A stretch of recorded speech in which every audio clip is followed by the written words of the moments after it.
Bueno,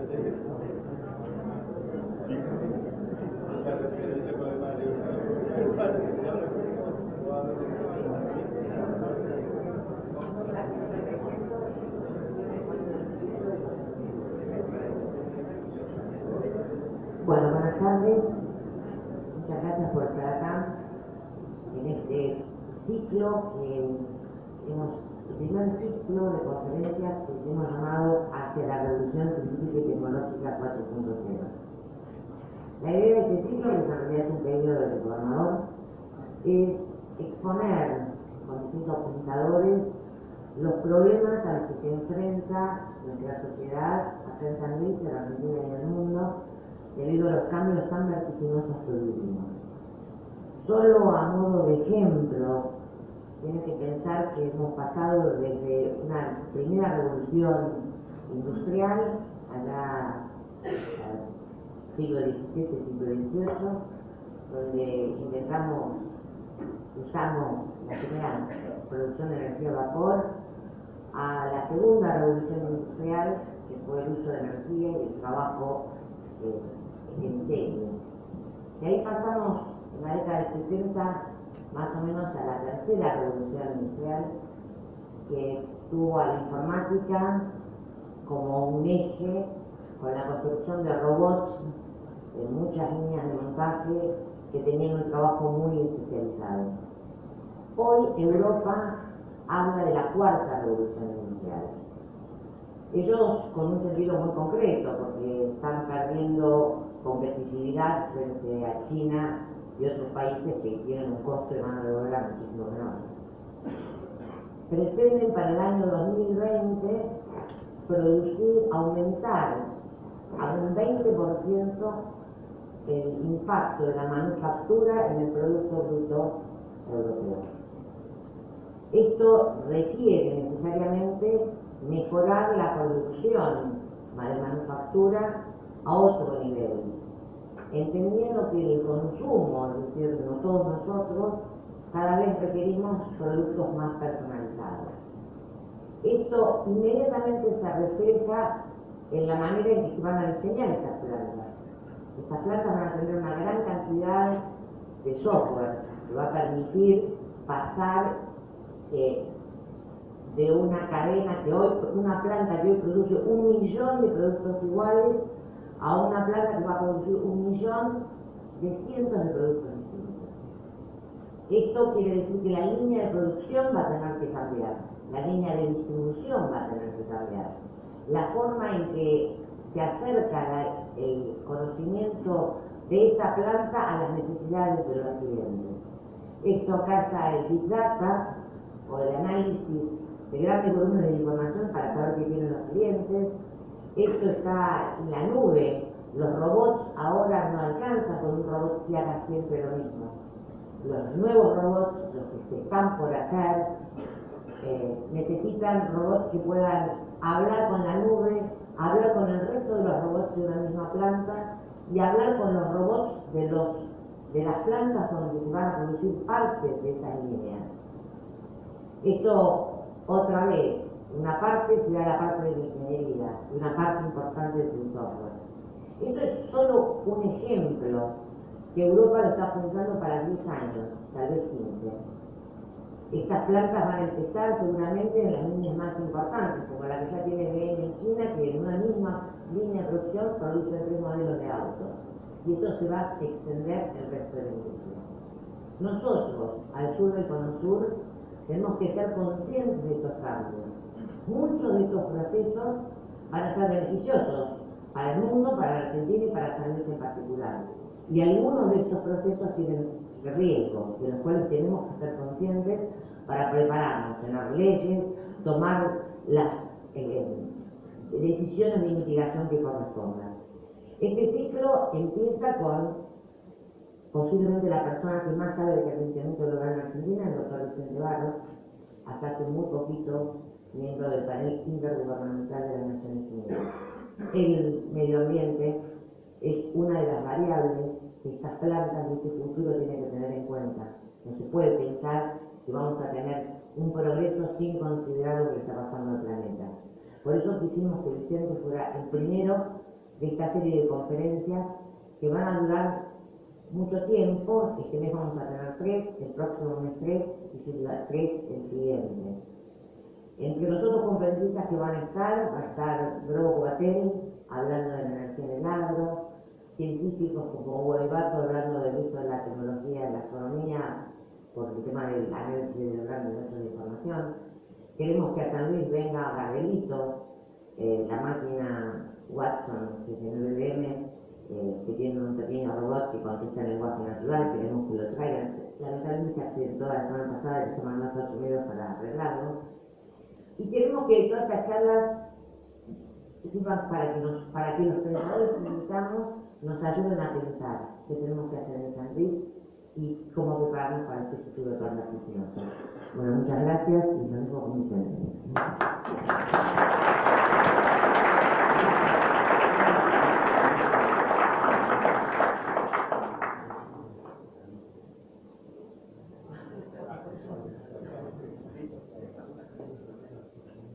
Porque a veces se lo esperamos y no, porque no está bien. Pero muchas veces se lo esperamos. No son estas las que me matan. Los lectores, son para la televisión. Bueno. ¿Ahora está bien o querés que no, estos dos son. No hay que quitarlos, bueno, muchas gracias por la invitación. Bueno, lo que voy a tratar de ver es una serie de relaciones que existen entre la problemática del medio ambiente, pero poniendo por supuesto el centro en el problema mayor que tiene el ambiente a nivel global, que es el cambio climático, y la tecnología. Ya lo adelantó Alicia, los avances tecnológicos pueden resolver problemas, pero también pueden crear nuevos problemas, y eso hay que tenerlo presente. Y bueno, voy a ejemplificar un poco algunas de estas cosas. Bueno, cuando hace unos 30 años más o menos empezó a tomar estado público y a nivel internacional el problema del cambio climático, surgió casi con claridad que en realidad el cambio climático es un emergente de algo que es mucho más amplio, que es la presión sobre los recursos naturales que estamos haciendo los seres humanos, porque somos más, porque consumimos más y contaminamos más. Entonces, todo eso ha llevado a pensar que hay causas del cambio climático que a su vez están íntimamente relacionadas entre sí. El primero es el aumento de la población. Nosotros tuvimos más o menos 1.000 millones de personas hasta el Renacimiento, y de ahí en adelante empezó a subir, pero rápidamente con la revolución industrial empezó a subir mucho más. Y eso lo voy a vincular enseguida con la tecnología. El otro tema es que estamos, no solo que somos más, sino además que consumimos más per cápita.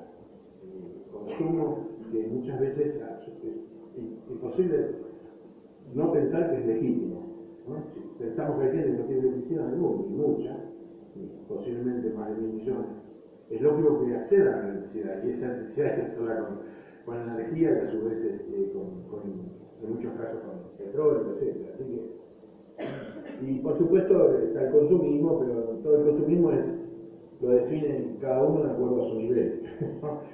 No hay una receta, pero bueno, sería el consumo innecesario. A todo esto se está agregando en los últimos 30 o 40 años una modificación del crecimiento de la economía mundial, que es el crecimiento del mundo en desarrollo. Es decir, hoy crece mucho más rápido el mundo de desarrollo, que voy a dar algunos ejemplos, que en los países desarrollados. Y esto trae consecuencias porque el tipo de crecimiento de una comunidad que es ya muy desarrollada es distinto al de una comunidad con poco desarrollo. Justamente las comunidades con poco desarrollo requieren más consumo de recursos. Y no digo, no es una crítica, está bien que pase eso, está bueno, pero trae consecuencias para el ambiente. Y relacionado con este crecimiento acelerado del mundo del desarrollo está la urbanización creciente, que ustedes saben que está hablando de que la mitad mitad de la humanidad ahora vive en centros urbanos. ¿Y dónde está ese crecimiento? Fundamentalmente en África y Asia. Y también en América Latina, pero más en África y en Asia, que justamente por el crecimiento de la economía de esos países. Y lo que hay es una aceleración de la tecnología, que van a tener ustedes muchos ejemplos en este curso, ¿no? Pero que ha tenido que ver ya desde el comienzo del periodo preindustrial con el aumento de la población, por ejemplo. Es decir, estas cosas no son cosas separadas, que todas esas conducen a una mayor presión sobre los recursos naturales. A su vez, interrelacionan entre sí, ¿no? Y ese periodo, que es el periodo de la revolución industrial, alguien le ha puesto un nombre, un premio Nobel, por Cruzen, el único meteorólogo premio Nobel que hay. Es un premio Nobel en química, pero bueno, por el tema del ozono. Y él llamó al periodo el Antropoceno. ¿Por qué? Porque es un periodo en que la humanidad es una fuerza tan importante geofísica en la modificación del planeta como las fuerzas naturales. Y ya hay en la estratigrafía, en el fondo de los lagos, en un montón de elementos geológicos, ya están los rastros de la acción humana, ¿no? Así que en este periodo, lo primero que se resalta es cómo pasamos de 1.000 millones de personas en el año 1800 a casi a 7.000 millones ahora. ¿Y dónde está la relación? Porque ustedes habrán sentido hablar alguna vez de Malthus, que era un economista del principio del siglo XIX, 1800 y algo. Y él estaba viendo esta primera parte del crecimiento que se hacía ya muy veloz y exponencial. Y enunció la teoría de que, bueno, íbamos a hacer una catástrofe alimentaria que a menos iba a desatarse guerras, pandemias, lo que sea, para equilibrar, ¿no? Así que, y por eso a veces el pensamiento malthusiano se refiere a eso, a la catástrofe que vendría por el mayor consumo que hacemos los seres humanos. Bueno, mientras hablaba eso, él no se había percatado que había una revolución tecnológica en el transporte. Aparecían los ferrocarriles. ¿Y por qué la humanidad no había aumentado su población hasta ese momento? Porque la gente consumía los alimentos que se generaban en su lugar. No se transportaban de un continente a otro, porque no había herramientas, no había tecnología. Entonces, era obvio que no podía crecer la población en ciertos lugares porque no había más comida. Y con el ferrocarril se hace el espacio del este de Europa, Rusia sobre todo, y después con la navegación a vapor y los ferrocarriles, otra vez, América del Norte y América del Sur como grandes proveedores hacia los centros más urbanos, donde además tenían dinero para comprar porque había una revolución industrial, entonces había la posibilidad de comprar alimentos. Así llegamos a 2.000 millones en 1920. Y después siguió creciendo la población también por un desarrollo tecnológico importante que fue la síntesis de los fertilizantes. Sin eso no hubiera sido posible que la humanidad hubiera producido alimentos para todos.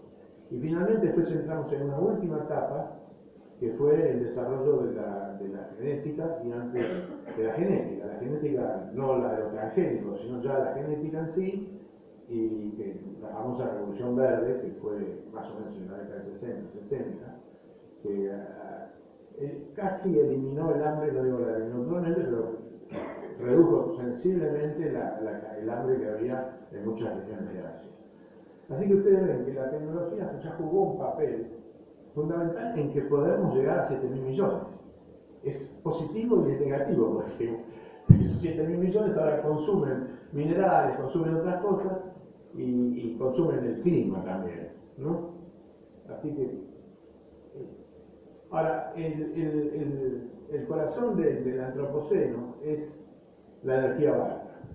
Primero fue el carbón, luego el petróleo y el gas natural, y sigue siendo así. 85% de la energía que usamos proviene de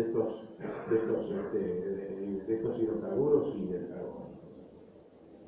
Así que ¿Y qué es lo que pasó en los últimos 2 siglos, este periodo del antropoceno? La economía global creció cerca de 50 veces y el consumo de energía cerca de 40 veces. Se multiplicó por 50 el consumo, la economía.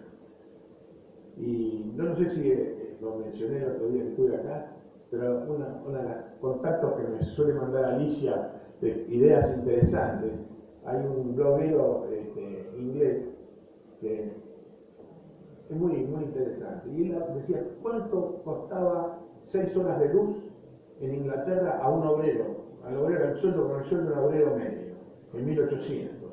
Y eran 6 horas. Imagínense que nadie iba a aprender a usar velas, porque era solamente para gente muy rica. Eso pasó a 15 minutos cuando el aceite de petróleo empezó a usarse como luz a fin del siglo XIX. Y pasó a 7 segundos a la época de la guerra y a una fracción de segundo en la actualidad, ¿no? Entonces, nada menos que por tener la ventaja de tener luz, poder prolongar las horas de trabajo, esparcimiento, etc. Así que, bueno, lo que ha ocurrido es la combinación de la innovación tecnológica y la energía barata la que produjo este crecimiento. No fue solamente la energía barata, porque a la máquina de vapor, como mencionó, vino después la electricidad, antes de eso, o simultáneo, el motor a explosión, y es decir, los autos y finalmente la aviación, ya para no entrar en el periodo de la guerra, donde tenemos la energía nuclear, el radar,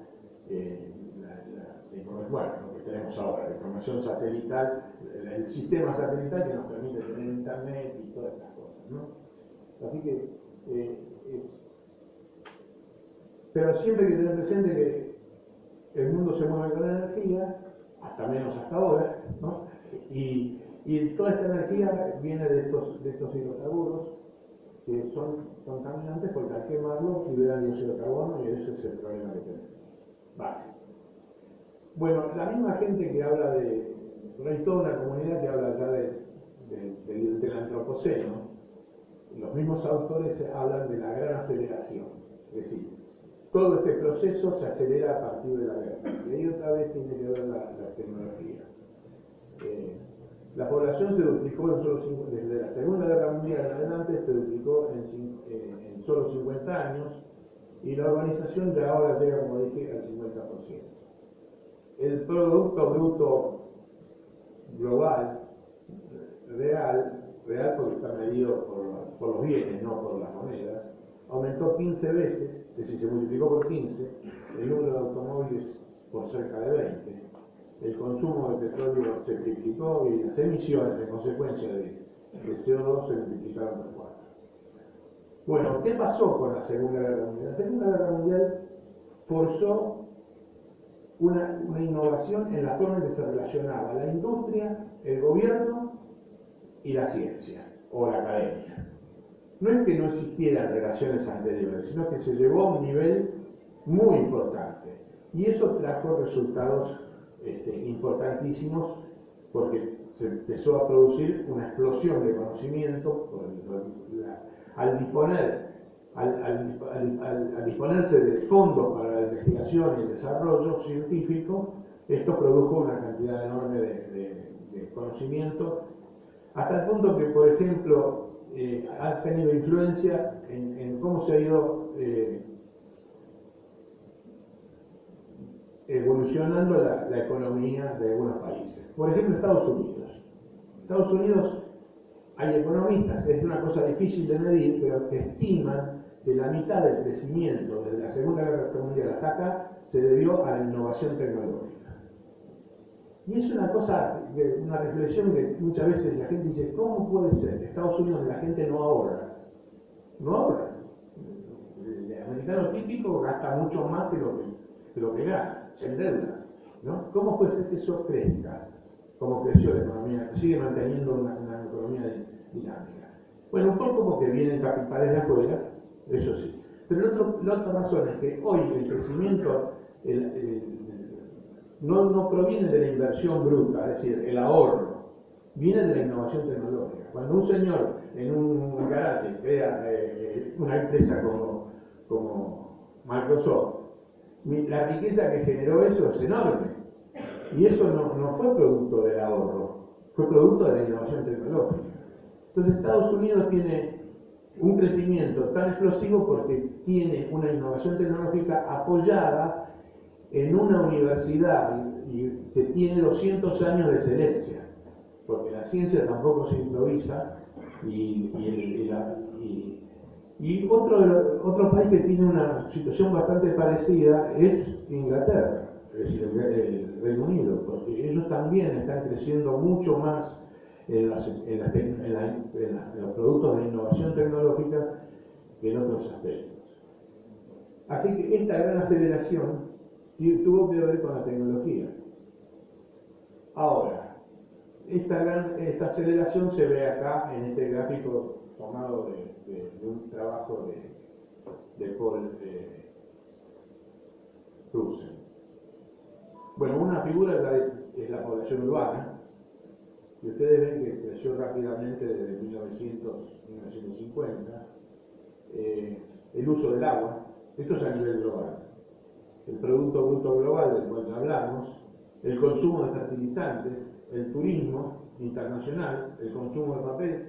En todos los casos tenemos un crecimiento que es más que exponencial. Ahora, ¿por qué tenemos un crecimiento? Supongamos exponencial, y vamos a poner adelante. Bueno, yo creí que había borrado algo, pero no lo borré. No, cuando estamos hablando de una tasa de crecimiento constante, ¿qué estamos diciendo? Que el crecimiento de ya sea del Producto Bruto, de la población, de cualquier cosa que estamos hablando, que tiene una tasa de crecimiento constante, estamos diciendo que el crecimiento, es decir, delta de X, en el tiempo, es proporcional a lo que tenemos. Es decir, si crecemos el 5% del Producto Bruto, porque el Producto Bruto es 100, supongamos, 5% pasa a 105. Es decir, que es proporcional a lo que tenemos. Y si cuando esa ecuación diferencial tan sencillita se integra, resulta que es un crecimiento exponencial, ¿no? Y estamos acostumbrados a hablar de crecimiento a tasa constante. Qué terrible, la economía no crece al 5%, no crece al 2%, no crece. Bueno, si las cosas se crecen exponencialmente, van a explotar. Eso es. ¿Por qué? Porque un crecimiento exponencial es un crecimiento que se duplica a periodo de tiempo constante. Si cada 10 años se duplica, a los otros 10 años siguientes va a ser 4 veces más, a los otros 10 años va a ser 8 veces más, y eso es una cosa explosiva. Y encima, no solo tenemos crecimiento exponencial, tenemos crecimiento por arriba, porque la tasa no es constante, sino que en algunos aspectos es mayor que exponencial. Bueno, entonces acá hay un señor que no quería a los economistas y que decía que si crea que el crecimiento exponencial puede mantenerse indefinidamente en un mundo finito, o es un loco o un economista. Es decir, él no los quería, pero yo sí los quiero, porque los economistas ven las cosas distintas, no ven una torta fija, dicen hay que hacer crecer la torta. Entonces, voy a volver sobre el tema después, en el sentido de que quizás el problema es el mundo es finito y los recursos son finitos, pero el uso que nosotros podemos hacer de eso es el arte. Bueno, el otro tema que ha surgido después de la Segunda Guerra Mundial es esto de que el crecimiento no es igual en el mundo. Están creciendo más las economías más pobres, y eso es bueno, que las economías desarrolladas. Este es un gráfico que hicimos con datos del Banco Mundial, países industrializados y países en desarrollo, dos grupos. Países industrializados es al revés. El rojo es el de los países industrializados y el celeste de los países desarrollados. En 1950, el Producto Bruto el PPI, el Purchase Power, el Producto Bruto Medido por Poder de Compra de los países desarrollados era el triple de todo el conjunto de los países en desarrollo. Siendo que los países en desarrollo son 4 veces más población, 80% más. Pero a pesar de eso ya la economía de los países desarrollados era 3 veces mayor. Cuando llegamos al 2005, 2010 ya se habían igualado, y hoy sabemos que es más. Es decir, hoy los países en desarrollo tienen una economía, una producción medida en términos de... Y las proyecciones son bueno, toda proyección que se basa en una extrapolación está cantado qué va a pasar. Hoy los 7 países que serían emergentes, Turquía, Rusia, hoy Rusia va como emergente, China, México y Brasil, y no sé si hay otro más, Sudáfrica o Indonesia, no me acuerdo. Esos 7 países, en un estudio de la Pricewaterhouse, hacia mitad del siglo, estarían un 60% arriba en producción que los 7 más grandes de ahora, que serían Estados Unidos, Japón, Alemania, Inglaterra, etc. ¿no? Es decir, los superarían ya. Eso sin hablar de los restos en el cual estamos nosotros, por ejemplo, ¿no? Y si se mide el Producto Bruto, pero si se mide el Producto Bruto por poder de compra, lo triplicaría. Es decir, que la tendencia es que se está corriendo la economía, evidentemente, se está difundiendo la riqueza a más países, aunque sigan habiendo dentro de los países desigualdades muy grandes, ¿no? Eso. Bueno, esto es un indicador, esto es de un estudio del IPCC justamente, lo que está en, a ver si puedo señalar, ¿dónde está? Bueno, estos serían los países de alta renta, los países de renta media alta, media y mínima, y de muy escaso desarrollo. Nosotros estaríamos en este grupo, ¿no? Y este es el nivel mundial. Y esto era cómo se distribuía el crecimiento en la década del 70 al 80, donde vemos que nosotros, los países emergentes, crecíamos más rápido que los países desarrollados, pero no tanto como ahora, ¿no? Y los países, los más pobres, crecían menos que los países desarrollados, o sea, a veces en unas tasas así. Así que todos estos 3 conjuntos son de países en desarrollo, alta, media y baja producción de producto per cápita, pero están el doble, el triple de los países desarrollados, ¿no? Así que eso es lo que está pasando. Producto quizá de la globalización, porque evidentemente es más competitivo. El que tiene que ganar menos salario es más competitivo que el que gana mucho, ¿no? Y eso habla de cómo se están tratando de defender los países desarrollados, que hoy hablaba Alicia hace un ratito. Bueno, traje esta gráfica simplemente para mostrar las áreas de crecimiento en un periodo del principio de este siglo, de 2002-2006.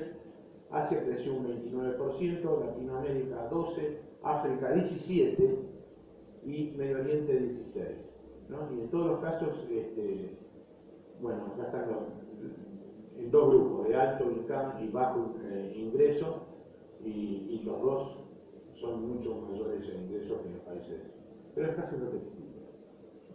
Simplemente que no nos debemos engañar, el foco del desarrollo de los países en desarrollo es Asia, China, India y el sudeste asiático. Lo que pasa es que eso genera una demanda de recursos naturales y entonces nos favorece a América Latina y África, que también son naturalmente proveedores de materias primas. Bueno, eso tiene también su correlato en el índice de desarrollo humano. La gráfica de arriba agrupando los países en dos categorías, países con índice de desarrollo humano alto y índice de desarrollo bajo y medio, desde 1980 hasta acá era el 50%, es decir, el índice de desarrollo humano de los países desarrollados era el doble de los países en desarrollo. Y acá es apenas un 30%, un 50% más. en relación, ¿no? Y todos han aumentado su nivel de vida, ¿no? Sí, normalmente la gente cuando habla del mundo y de las cosas tiene un concepto de que todo va mal. Y yo no digo que no haya cosas que van mal, está a la vista. Pero de las cosas que van bien no se habla. Y en la meta del milenio de Naciones Unidas, entre las que se había fijado, para el 2015, que ya pasó, se había fijado que 1.000 millones de personas salían de la extrema pobreza, es decir, $2 por día por habitante. Bueno, no se logró en el 2015, se logró en el 2011. Es decir, que antes de eso, del 2015, ya la humanidad cumplió con ese objetivo. Hay 1.000 millones de personas, fíjense lo que es ese número, que salieron de la extrema pobreza, ¿no? Todavía queda gente, no es que está todo resuelto. Pero bueno, esto es como indicador de que todos estos indicadores de consumo tienen un correlato en el bienestar, ¿no? Bueno, ¿qué cambia con el nuevo tipo de crecimiento, el crecimiento de los países en desarrollo? Y que se aumenta más la demanda de los recursos naturales. Porque las economías, cuando llegan a un cierto nivel de desarrollo, crecen en los servicios, crecen en educación, crecen en informática, en salud, cosas que en general todo termina teniendo un impacto en los recursos, pero mucho menos que, por ejemplo, la industria farmacéutica, que hay que consumir acero y etcétera, etcétera. O alimentos, los alimentos producidos. Entonces, eso es lo que está pasando, que al crecer los países en desarrollo, más que los países desarrollados, la presión sobre los recursos naturales es mayor. Y además, como dije hace un rato, eso también se genera la urbanización, porque la industrialización de Asia y de África está generando grandes ciudades. La gente se mueve a las ciudades porque es más difícil darle servicios y beneficios a gente dispersa que gente concentrada. Entonces encuentran en las ciudades cosas que no pueden encontrar en el campo.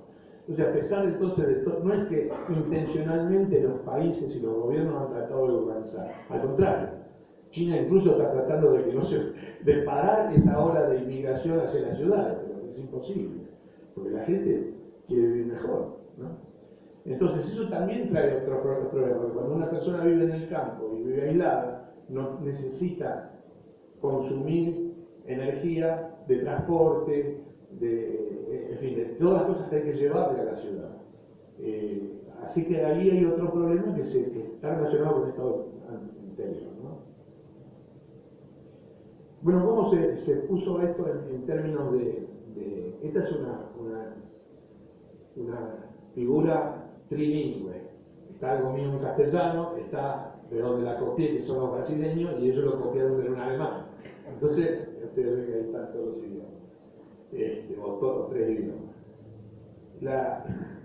Lo que está aquí son las emisiones de dióxido de carbono en cierta unidad, que son petagramos por carbono por año, y los países desenvolvidos son los países desarrollados, que más o menos se han mantenido constantes, de lo que decía yo, y los países en desarrollo lo han superado ampliamente. Ahora viene el argumento, que lo hicieron el mes pasado cuando hablaba de esto acá, de que, bueno, pero lo que pasa es que nosotros ahora se han movido las industrias a los países en desarrollo, y entonces en realidad es mentiroso porque el consumo se hace en los países desarrollados y aquí, bueno, en esta figura se imputa la emisión al país donde se produce y en la del lado se produce al país donde se consume el bien.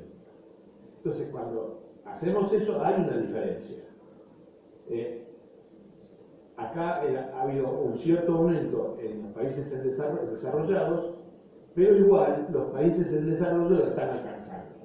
Y eso es consumo dentro del país en desarrollo. Así que no es que simplemente se han trasladado a las industrias. Eso está, pero no es de todo. Bueno, entonces vimos a Malthus y hacia la década del 70 un grupo de pensadores europeos financiados por financistas italianos e ingleses crearon lo que se llamaba el Club de Roma, para pensar un poco el mundo.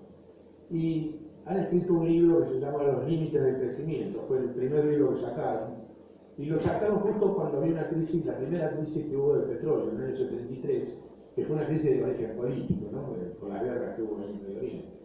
Pero le vino bien porque como los precios del petróleo subieron mucho y se hizo, tuvo una gran repercusión.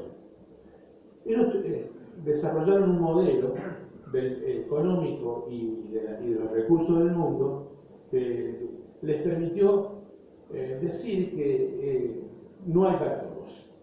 Que si los países desarrollados, en desarrollo, no podrían, no es que no deberían, sino no podrían alcanzar el nivel de los países desarrollados porque no alcanzarían los recursos del planeta. En particular no alcanzarían los minerales, etc. ¿No? Bueno,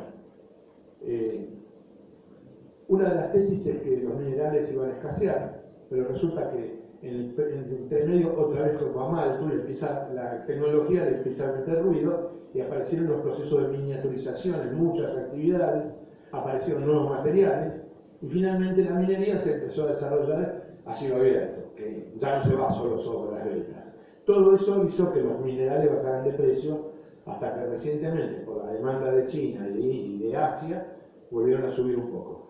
Pero no se dio la crisis de los minerales. Y justamente en los últimos 2 o 3 años han vuelto a bajar, ¿no?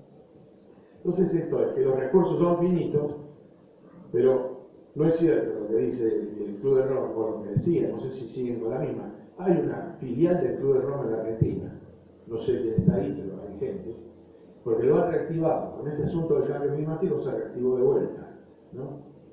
Pero en definitiva es elástico, es decir, la inteligencia humana puede hacer que los recursos, aunque sean finitos, sean cada vez mejor utilizados y para bien.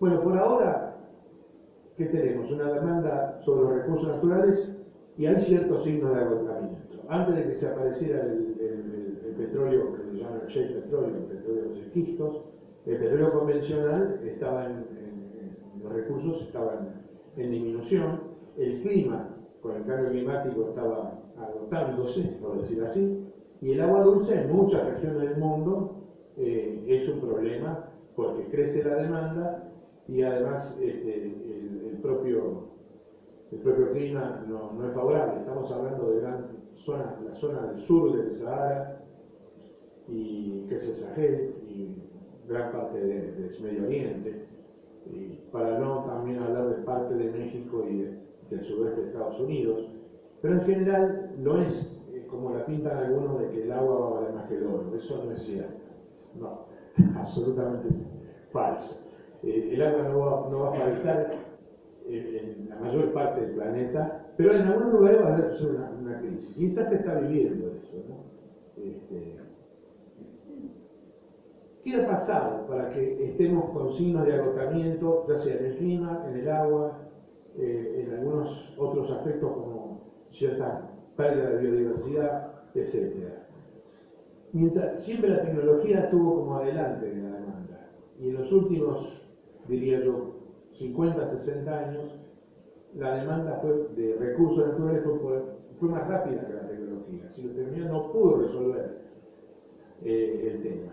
Ahora, que haya sido así hasta aquí, no quiere decir que va a seguir siendo así. No necesariamente va a ser así, y hay muchos elementos para pensar que estamos en el medio de una gran revolución tecnológica que resolvería los problemas. Bueno, mientras tanto, y ahora me meto un poco en cambio climático para no desvirtuar el título que tiene la charla. Esto es cómo hemos estado interactuando con el planeta. Son gráficos de dióxido de carbono, la concentración de dióxido de carbono, de metano y de nitroso, que son los 3 gases de efecto invernadero principales y sobre los que el hombre está actuando. Y que está actuando está claro porque esa gráfica que va de 20.000 años para acá muestra una espiga, y esa espiga son los últimos 100 años, 150 años, el antropoceno. Está claro que eso es humano. Antes había estado variando, ¿no? Y usted me decía, hay una suba muy grande de 20.000 a 10.000 años, sí, porque salimos del periodo glacial, y entonces al calentarse, el dióxido de carbono y el clima hay un efecto de huevo y gallina, ¿no? El huevo y la gallina. Porque cuanto más dióxido de carbono tenemos, más se calienta el clima. Pero cuando se calienta el clima y se calienta el agua, el océano retiene menos dióxido de carbono, como las olas. Cuando se calienta se va el gas, que es dióxido de carbono. Entonces, ¿qué pasó? El planeta salió del periodo glacial hace 20.000 años y evidentemente al calentarse produjo esta explosión de estos gases, ¿no? Pero si uno mira de 10.000 años para acá, básicamente no hay nada parecido a esta espiga. Así que es lo que ha estado pasando. Hemos estado agregándole gases de efecto invernadero que se resuelven en un aumento de la temperatura global. Estos son los últimos de 1880 para aquí a nivel global, y el último año fuerte de crecimiento que no es récord es del año, es decir, todos los años de este siglo son más cálidos que cualquier otro año, excepto el año 98, que está ahí nomás. Y ya vamos 2 años con récord absoluto, en 2014, 2015, y en 2016 pinta también que va a ser récord, porque el único lugar del mundo donde no aumentaron las temperaturas este año fue en nuestra región. Pero en todo el mundo ha estado calentando. Bueno, esto sería cómo pintaría el calentamiento del planeta en el año 2100, en el escenario que no se hace nada y que dejamos que todo siga igual y que no se toma ninguna medida. Y entonces vemos que la gráfica llega hasta 10 grados en la zona norte, pero lo mínimo va a ser siempre por lo menos 2 grados. Y otra vez vemos que en Argentina, gran parte de Argentina, o casi toda, es una de las zonas que menos se van a calentar. Así que otra vez Dios es Argentina. Bueno, mientras tanto hemos tenido eventos extremos, y no voy a entrar en muchos detalles, pero simplemente mostrar este gráfico que es el número de eventos de desastres con daños concretos a la sociedad, de distintas cosas, pero el gráfico de arriba, el azul, se refiere a las inundaciones, ¿no? Entonces, ustedes ven cómo han ido explotando desde 1980 en adelante, pero básicamente se han acelerado en este siglo, como resultado de una cosa que está pasando, que las lluvias intensas son más frecuentes. Y eso hay una física detrás que explica.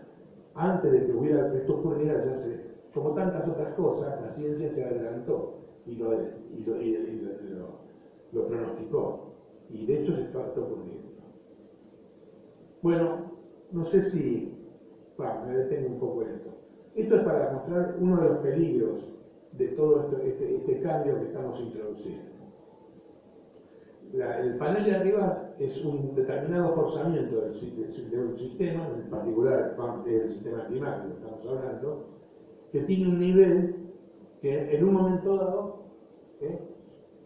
aumenta y luego se estabiliza en ese nuevo nivel. Esto podría ser, por ejemplo, le hemos metido un montón de gases de efecto invernadero y finalmente con mucho esfuerzo lo estabilizamos, queda ahí. Si con el tiempo volvemos a las condiciones iniciales, ¿qué pasa entonces con la respuesta del clima? Esto es el forzamiento. Bueno, cuando empezó el cambio, pudo haber un cambio abrupto, gradual o suave. Y después eso se ha mantenido, pero en algunos casos vuelve a las condiciones anteriores y en otras no vuelve. Es decir, que son cambios irreversibles. Por ejemplo, deforestamos el Amazonas, o por el calentamiento global se deforesta el Amazonas, que serían las dos cosas que pueden, ya sea la acción directa humana o el mismo clima va a influir en la deforestación. Una vez que se deforestó, aunque el clima vuelva a las condiciones iniciales, el Amazonas va a tardar 5 millones de años, 5.000 años o más para volver a, es decir, que en un periodo de 200, 300 años el proceso es irreversible. Como es irreversible que se pierda la biodiversidad, si se pierden las especies, pues más, muchas especies ni las conocemos, así que más las podemos preservar, como se habla de conservar ADN, pero si ni siquiera sabemos todas las especies que existen en el planeta. Bueno, esto es qué es lo que está pasando desde 1970 en adelante. Estos son las emisiones de los gases de efecto invernadero, todos llevados a un mismo denominador para poder compararlos. Lo marrón claro es la quema de combustible para la energía y algo para la industria, pero básicamente para la energía. El marrón oscuro es, sí, son los mismos colores. El marrón oscuro es también dióxido de carbono, pero producido por la deforestación. El celestito es el metano. El celeste más oscuro es el nitroso, y el negrito, algo que hemos agregado, que son los gases, el clorofluorocarbono, etcétera, que son gases inventados por el hombre. Bueno, ¿qué es lo que se ve acá? Primero, acá arriba vemos el crecimiento hasta el año 2000. El crecimiento tenía más o menos una tasa constante de todos los gases del 1,3% por año.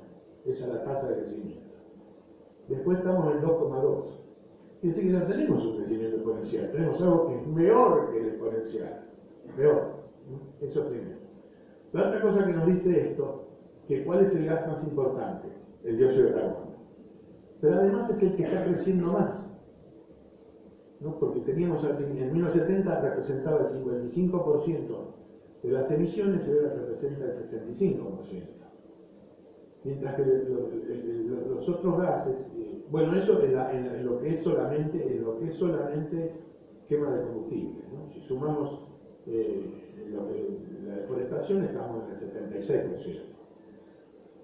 No es que no han aumentado los otros, pero han aumentado menos. Entonces, el principal gas de efecto invernadero es el dióxido de carbono y es el que está aumentando. Pero además hay otra cosa. Si lo comparamos con el metano tiene un tiempo de vida en la atmósfera de 15 20 años. El dióxido de carbono más de 100 años.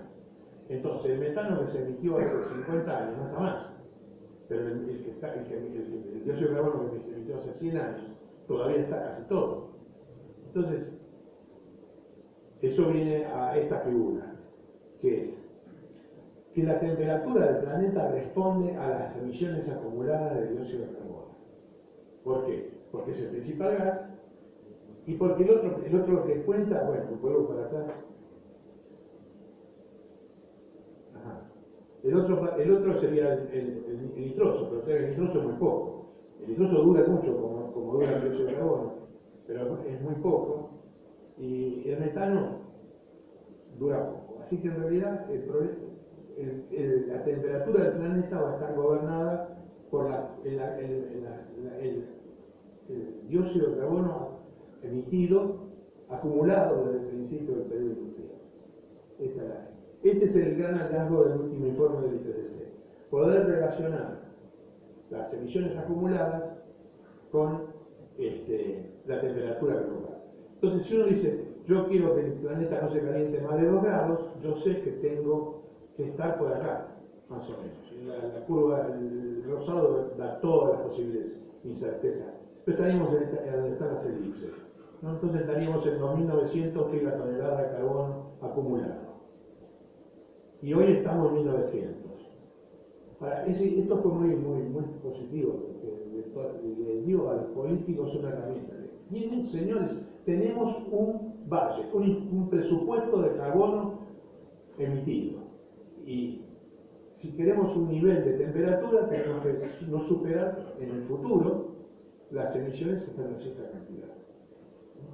Y si esto lo relacionamos, los 2 grados, lo relacionamos con los efectos sobre el planeta, ¿no? Por ejemplo, estos serían los episodios extremos, que ya con 2 grados sería rojo, es decir, que habría un riesgo, un nivel de riesgo alto adicional. Si lo aplicamos a los sistemas únicos amenazados, que son, por ejemplo, el Amazonas o el Polo Norte, también estaríamos en problema, pero ni hablar si estaríamos en 4 grados. Entonces, ha habido más o menos un consenso de tratar de no superar los 2 grados, y eso es lo que la Convención ha venido diciendo en las últimas 3 reuniones. No superaremos los 2 grados, ¿no? Pero, ¿cómo se logra? Para no superar los 2 grados, yo tengo que ir hasta acá, fijarme que no puedo pasar de 2.900 gigatoneladas, más o menos una cierta cantidad, estos obviamente tienen un cierto error.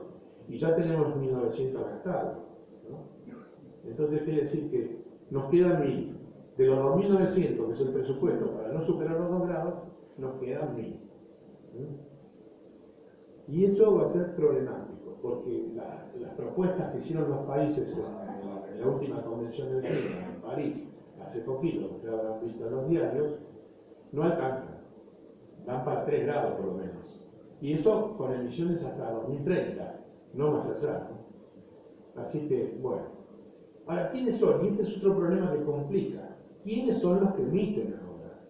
Entonces, acá están distribuidos. No vamos a entrar en los colores porque son distintas, por ejemplo, emisión por transporte, por industria, por agricultura y cambio de uso del suelo, pero no importa, eso no. Vamos a ver, en la década en 1970, en 1990 y en 2010, cada 20 años, esto eran las emisiones de los países de ingreso alto, según el Banco Mundial, los tienen clasificados los países. Ingreso alto, medio alto, ahí está Argentina, medio bajo, bajo y bueno. Entonces, ellos tenían 14,4 gigatoneladas y pasaron al 18,7. Del 90 al 2010 no crecieron, obviamente. ¿Y qué pasó con los países emergentes? Pasaron de 5,9 a 18,3. Para no hablar de que después estos también han crecido, no los países de menos desarrollo, pero sí los países de ingreso medio bajo. Ahora, ¿por qué pasa eso? Porque a medida que crece la economía, esto es Asia, esto es Latinoamérica, estos son los países socialistas de Europa y estos son los países capitalistas desarrollados.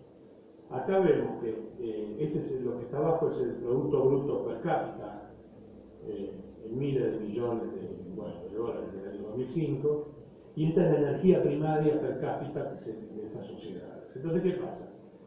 Que la economía crece porque pasamos de 20, de un número menos de 20, 15, 17, a 35, casi se duplicó el Producto Bruto, pero la energía que consume es básicamente la misma. No es el caso de Asia, ni es el caso de la América Latina. Y bueno, los de Europa del Este, una vez que salieron del Nilo, están comportándose más o menos constantes como si fueran países desarrollados. Entonces quiere decir, esto es lo que decía antes, ¿no? Para crecer, los países en vía de desarrollo necesitan más energía, o por lo menos lo que están haciendo.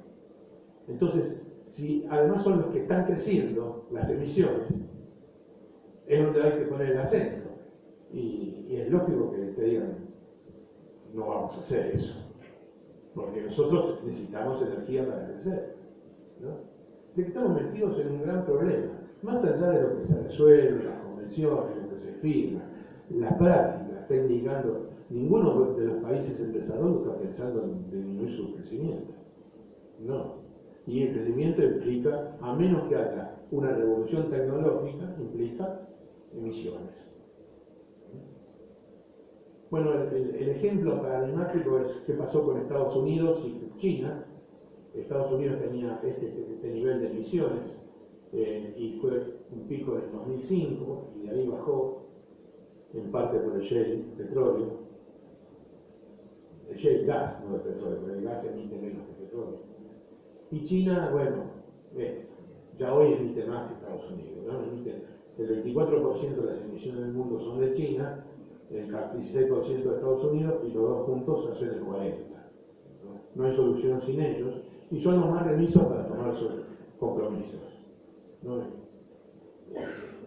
Bueno, ¿cómo se podría llegar a tener alguna pista de qué se puede hacer, cómo se podría lograr reducir las emisiones o mantener las emisiones en 2.900 gigatoneladas para no pasar los 2 grados sin comprometer el crecimiento económico? Esta es la pregunta. Entonces, acá vamos a esta cosa que un señor Calla se le ocurrió, que es cómo explicar las emisiones. Emisiones, esto está acá, CO2. emisiones. Estas serían las emisiones por unidad de energía, la energía por unidad de Producto Bruto, el Producto Bruto por unidad de población y por la población. Entonces ustedes ven que está en una ecuación muy sencilla, uno cancela todo y está todo igual.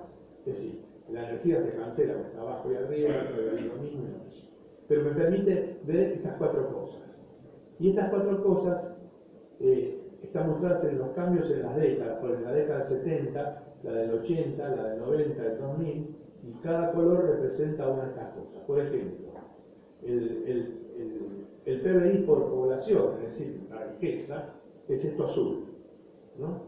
Y ustedes ven que más o menos se ha mantenido y en la última década explotó, es decir, está creciendo mucho la riqueza de la gente. El celeste es la población.